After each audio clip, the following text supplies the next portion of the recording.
All praises to Yahweh Bahasham Yahweh Shai. Double honors to our elders of Great Millstone. Peace and salutations to all the brothers pushing this work in sincerity and in truth.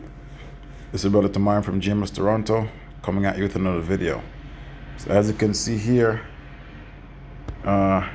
this is 14th century Adam and Eve, right? And this was before Esau came and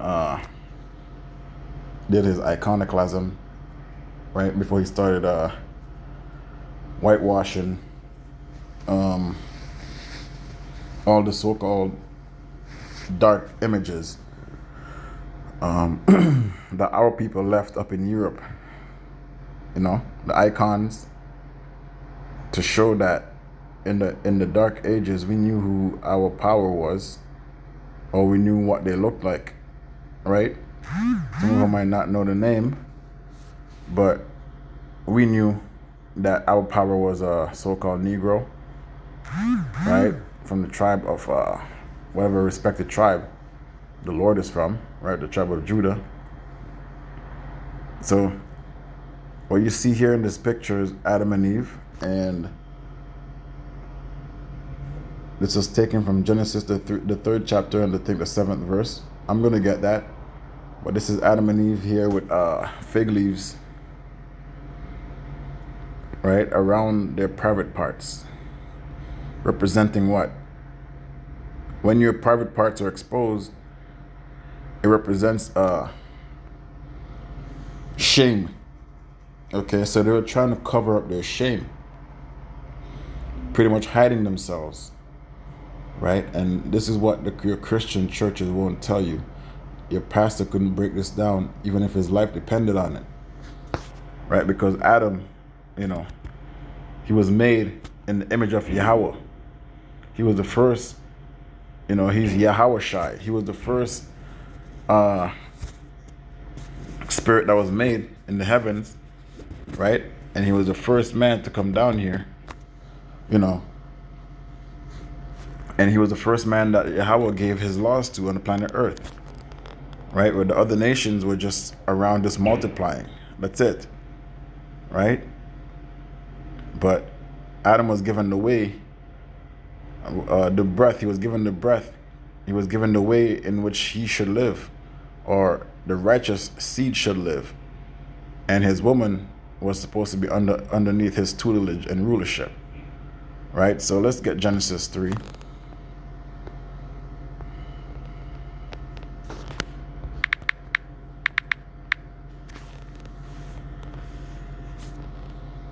I think 6. All right, so here we go. Genesis 3 and 7.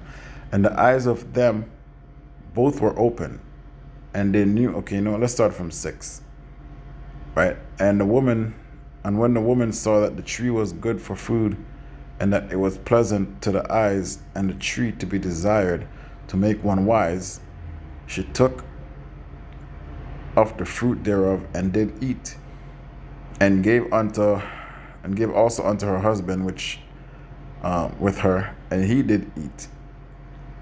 Right, so you know what we're going into here is that fruit, right, from the tree.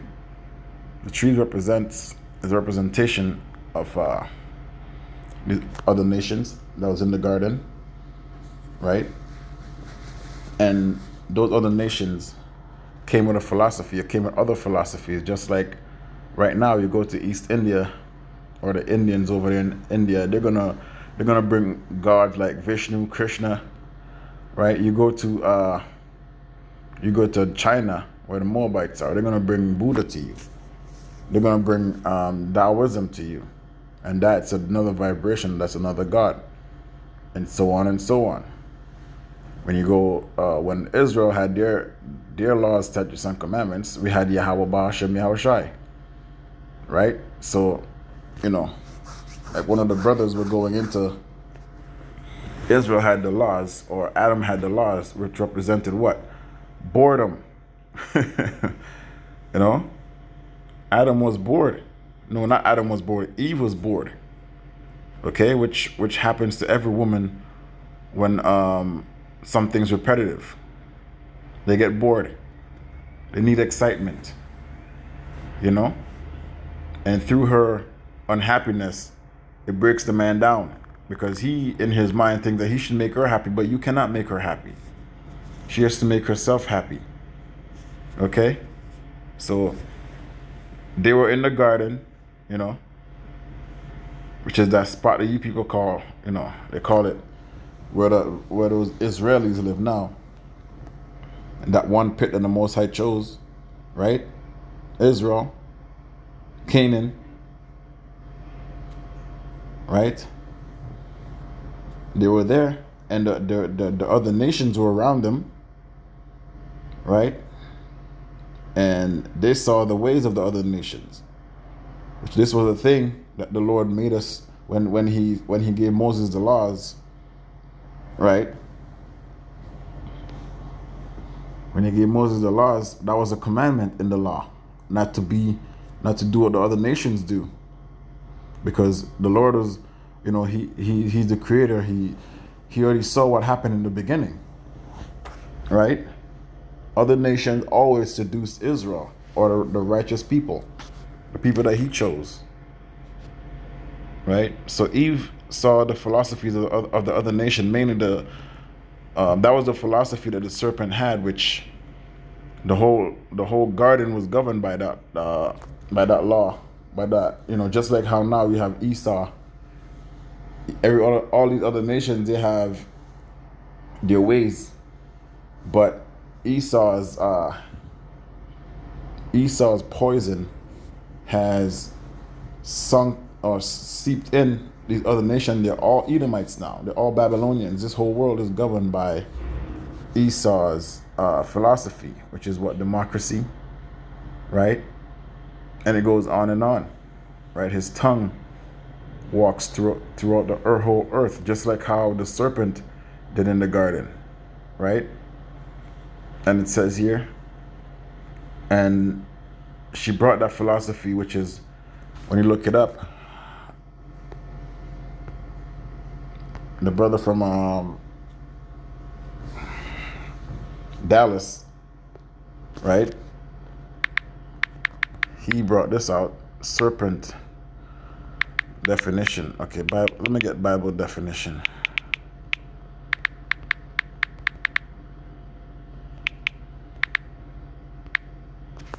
Let me see what it says here.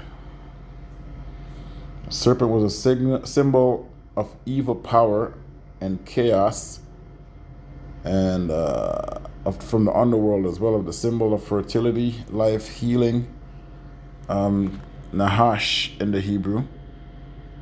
Hebrew for snake, it's also associated with divination, right? So this is what Eve brought back from the other nations, from the serpent, witchcraft, okay? Including the word meaning, practice, divination, or fortune telling. So you see what Eve did. It's plain to see what she did, right? And that was chaotic. So there we go again. Oh, Salakia. Right? So it was plain to see what Eve did. Back into Genesis 3.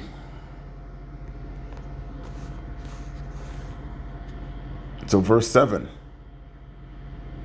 And the eyes of them both were open. So now they only knew good. They only knew the law of Yahweh Shem Yahushai.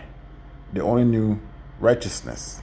And when Eve ate that philosophy from the serpent, she brought it back to her husband, and they had knew something else, right? They had known, now this is another way from what we were taught.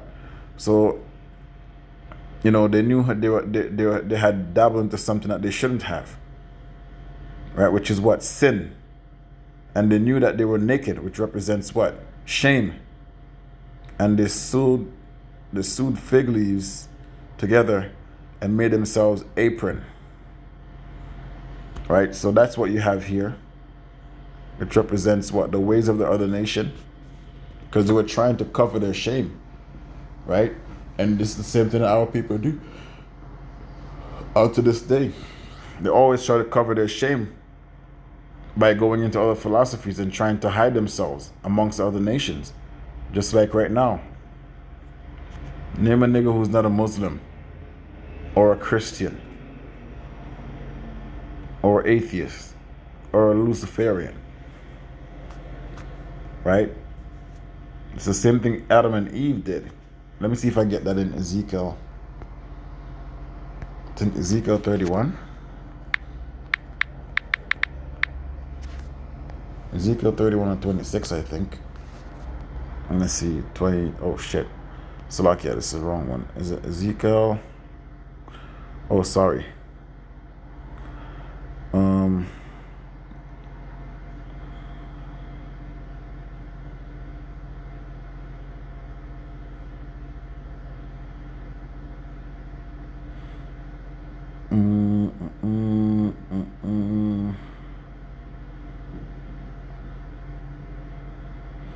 I have therefore delivered him into the hand of the mighty one of the heathen.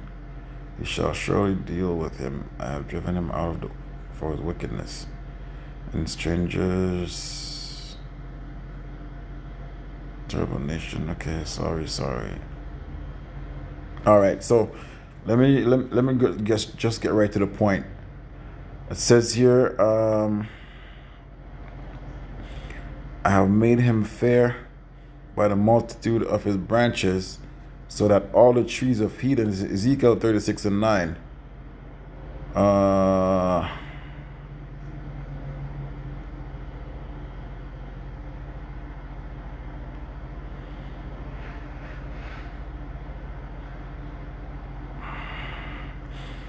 It's verse 4, sorry. Verse 3. Behold, Assyrian was a cedar in Lebanon, fair branches, and with a shadowing shroud, and of an high stature, and his top was among thick boughs. The waters made him great.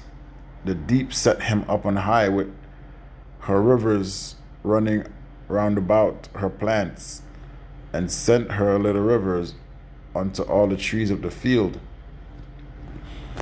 Therefore his height was exalted above all the trees of the field, and his boughs were multiplied, and his branches became long, because of the multitude of water when he shot forth. All the fowls of heaven made their nests in their boughs, and under his branches did all the beasts of the field bring forth their young, and under his shadow dwelt all great nations. Right, so this is what happened in the garden. You know, Israel always try to hide themselves, just like how Adam and Eve try to hide themselves, right, in the garden.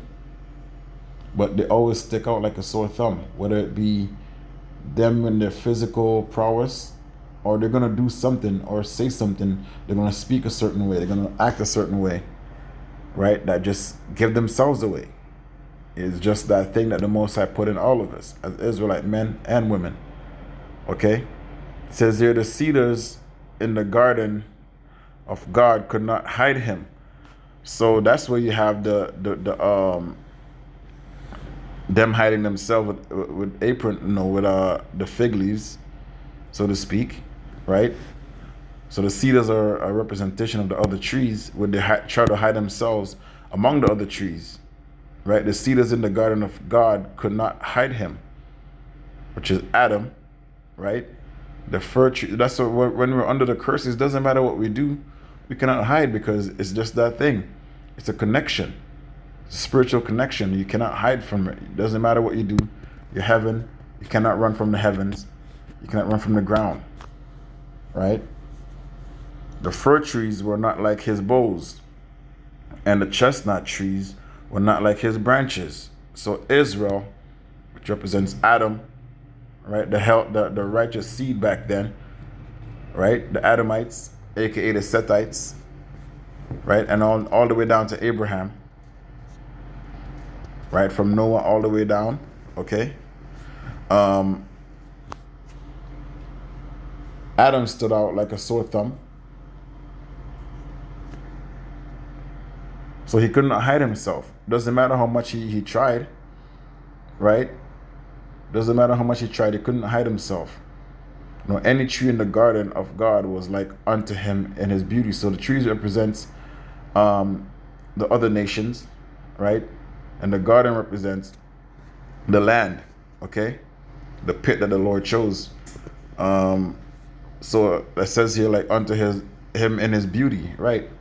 So even in his low state where he had sinned, he still stuck out. I have made him fair by the multitude of his branches, so that all the trees of Eden that were in the garden of God envied him. Right?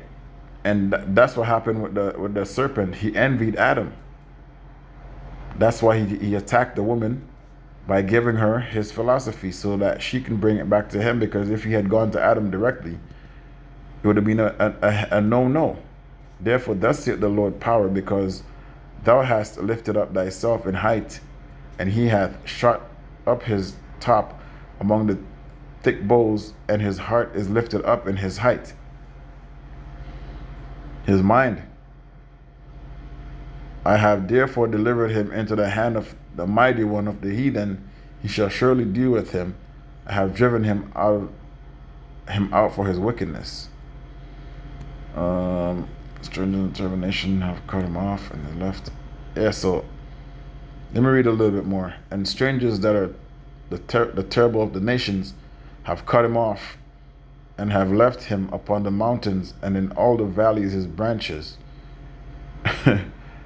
are fallen, and his boughs are broken by all the rivers of the land, and all the people of the earth are gone down from his shadow and have left him. So these are all representation of people, right? You have the where is it? The rivers. Hold on. The nations, right? The strangers of the terrible nations, which represents valleys, branches. Nope. His boughs are broken. The rivers of the land, right? It represents other people, right? Other nations. So there's different multiple words here for nations. You have strangers, you have nations, you have rivers, right? You have bowls, represents a lineage. So, this is the same thing that our people are going through right now. Right? And I'm going to read a little bit more. Upon his ruin shall all the fowls of the heaven remain, and all the beasts of the field, which is another representation of the other nations, shall be upon his branches. Right? So just like how you read in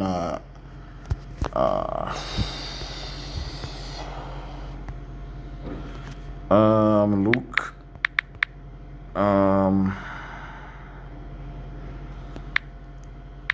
let me see, Lazarus.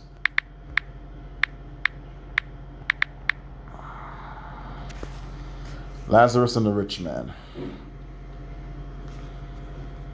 It says here, there was a certain rich man which was clothed in purple and fine linen, and fared sumptuously every day. And there was a certain beggar named Lazarus, which laid at his gate full of sores. So Lazarus is a representation of us. The rich man is Esau. And the sores, it represents a low state. And desiring to be fed with the crumbs which fell from the rich man's table. Moreover, the dogs came and licked his sores. So the dogs is a representation of these beasts of the other nation. The other nation are beasts, they're dogs. That's how the Lord says in Exodus, shall not a dog move his tongue, but against any of the children of Israel shall not a dog move his tongue. Right? Which represents these other nations. And dog is a low vibration of an animal. Okay, I mean they're loyal, but at the same time, if you want to see how they treat a dog, go to a so-called third world country. You'll see what dog is treated, not like here. Right? So yeah, the dogs came and licked his sores. Okay, just like how you have here in Ezekiel 31 is a representation of the other nations, because the other nations are not counted for anything prestigious, like how they are in this time. To the end that none of all the trees by the waters exalt themselves for their height, neither shoot up the their top among thick boughs, neither their trees stand up in their height, all that drink water, for they are all delivered unto death for touching the Lord, man, the Lord's people, to nether parts of the earth, to another part of the earth, in the midst of the children of men, will them go down to the pit.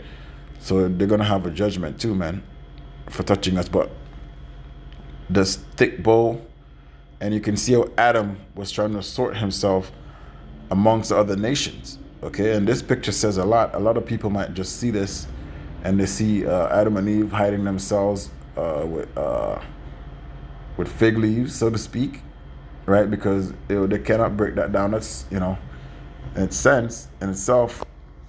I like talking about Adam and Eve because it's, we're living in the same time as you can see our women, right? They have drunken that philosophy and that wine of Esau, Edom, and they're very proud, and they brought it back to our men as well.